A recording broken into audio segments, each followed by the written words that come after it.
Бір сәтке елестетіп көріңізші. Ежелгі заманда сауда үшін ғана емес, тұтас Евразияның жүрегіндегі өркениетін өзін түбегейлі өзгерткен жолдар желісі болған. Бұл жай ғана керуендер туралы әңгіме емес, бұл жібек пен идеяларға толы сапарлардың ұлы даланың келбетін қалай мәңгілікке өзгерткені туралы хикая. Сонымен біз бүгін басты сұраққа жауап іздейміз. Қалайша бір ғана сауда жолы тұтас бір өркениеттің пайда болуына түрткі болды? Ол қалайша қаңыраған даланың ортасында гүлденген қалалардың жаңа мәдениеттер мен қуатты мемлекеттердің бесігіне айналды?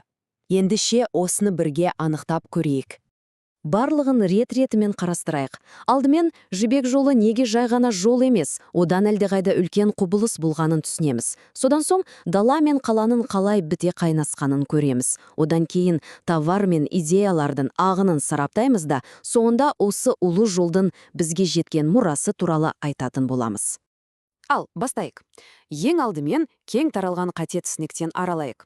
Ұлы жібек жолын А нүктесінен Б нүктесіне тауар жеткізетін жалғыз жол деп ойлау үлкен жаңылысу.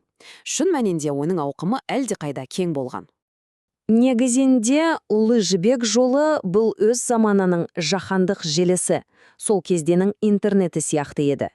Бұл бір ғана жол емес, сан тарапқа тармақталған жолдардың тұтас бір жүйесі болатын.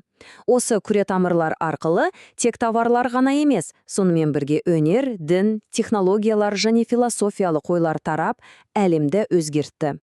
Енді мына картаға қараңыздаршы. Негізгі бағыттардың дәл жетісумен оңтүстік Қазақстан жері арқылы өткенін анық көреміз. Дәл осы географиялық орны бұл аймақты маңызды транзиттік торапқа, яғни шығыс пен батысты байланыстыратын нағыз көпірге айналдырды. Оның тарихи тағдырын айқындағанда міне осы еді. Әрине, бұл жолдың да өз көтерілуі мен қылдырауы болды. Оның алтын ғасыры 6 ғасырда билікті түрік қағанаттары өз қолына алған кезде басталды. Ойлап қараңызшы, 700 жылға жуық уақыт бойы сауда тоқтамады, мәдениет гүлденді. Бірақ кейін әлем өзгерді. Жаңа теңіз жолдары ашылып, керуен жолдары бірте-бірте ескіріп, маңызын жоғалта бастады. Енді жібек жолының ең әсерлі, ең керемет нәтижелерінің біріне көшейік. Қалайша ұлан байтақ даланың ортасында қалалар пайда болып гүлденді. Бұл сөзсіз нағыз өркениеттік секіріс еді. Бұл атаулар жай ғана картадағы нүктелер емес.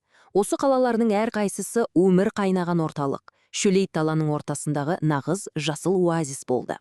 Дәл осы жерлерде ғасырлар бойы қалыптасқан көшпелі мәдениет пен отырықшы мәдениет тоғысып, мүлдем жаңа, ерекше бір өмір салты пайда болды. Мына ежелгі сөз осындай қалалардың стратегиялық маңызын керемет сипаттайды. Отырар жай ғана аялдама емес, әлемнің түкпір-түкпірінен келетін жолдар тоғысқан ірі логистикалық және сауда орталығы болған. Дәл осы жерден керуендер Хорезмге, Кавказға, Орта Азияның шалғай өлкелеріне аттанып жататын. Мына көріністе бір сәт көз алдыңызға елестетіп көріңізші. Неге оны көпестер қаласы деп атағаны бірден түсінікте болады. Тараздың шулы базарлары. Мұнда ондаған тілде естуге, әлемнің әр бұрышынан келген таңсық товарларды көруге болатын. Бұл тек сауда орны емес, бұл нағыз мәдениеттер тоғысқан бүкіл аймақтың экономикалық және әлеуметтік өмірінің қайнаған ортасы еді. Бірақ ең қызығы неде десеңіз, бұл қалалар тек алып-сатар орталығы болмаған. Жоқ, олардың өздері қуатты өндіріс ошақтарына айналды. Мысалы, Испиджапта жоғары сапалы маталар тоқылып, өткір қару-жарақтар соғылды, мыс пен темір өңделді. Яғни, олар халықаралық саудаға өздерінің бірегей тауарларын ұсынып, бәсекеге түсе алды. Ендестің маңызына көшейік. Ұлы жібек жолы бұл тек товар алмасу емес, ең бастысы бұл адамдардың және тұтас халықтардың дүниетанымын, сана сезімін түбегейлі өзгерткен идеялар алмасуының ең қуатты арнасы болды. Қараңыз, бұл екі жаққа да пайдалы айырбас болды. Шығыстан батысқа қарай жібек, қағыз, парфор сияқты бағалы заттар тасымалданды. Ал кері бағытта одан кем бағланбайтын жүк келді. Бұл ислам сияқты жаңа діндер, ғылыми жаңалықтар, сәулет өнерінің озық үлгілері мен терең философиялық ілімдер еді. Мына екі сурет осы ұлы айырбастың нағыз символы. Бір жағынан алтын мен тен бағаланған сән салтанат белгісі болған қымбат жібек батысқа қарай жылжыды. Екінші жағынан, оған қарсы бүкіл өркениеттің дүниетанымын өзгерткен идеялар ағылды. Мысалы, ислам дінінің таралуы өзімен бірге жаңа сенімде ғана емес, сонымен қатар ғылым мен математиканың дамуына, зәулім мешіттер мен медреселердің бой көтеруіне алып келді. Ұмытпайық, керуендермен тек тауар ғана емес, ең бастысы адамдар сапар шекті. Олар одақ құрған дипломаттар, өз сенімін таратқан миссионерлер, білім іздеген ғалымдар, шеберлігімен бөліскен қолдөнершілер еді. Олардың әр қайсысы тірі мәдениетті тасымалдаушы болып, айналасындағы әлемді байытты. Жақсы, осының бәрі тарих, ал Ұлы Жібек жолы сонында қандай мұра қалдырды, және оның бүгінгі күн үшін маңызы қандай, соған тоқталайық. Көбіне айтылмайтын бір жайт бар. Дала халықтары тек бөтен товарды тасымалдаушы ғана болған жоқ. Олардың өздері әлемдік мәдениетке орасан зор үлес қосты. Көшіп қонуға өте ыңғайлы киіз үй, атқа мінуді жеңілдеткен озық өлгедегі әр-тұрман, қайталанбас зергерлік өнер мен сол заманның ең мықты соғыс тактикасы. Осының бәрі Жібек жолы арқылы бүкіл әлемге тараған дала мұрасы.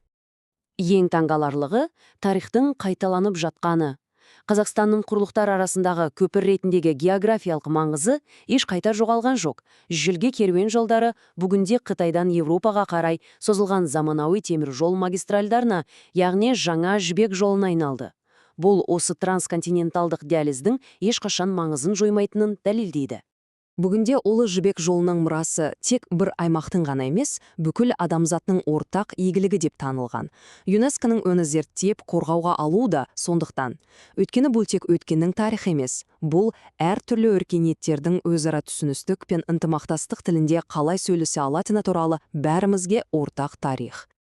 Міне осының бәрі бізде соңғы, бірақ ең маңызды сұраққа алып келеді.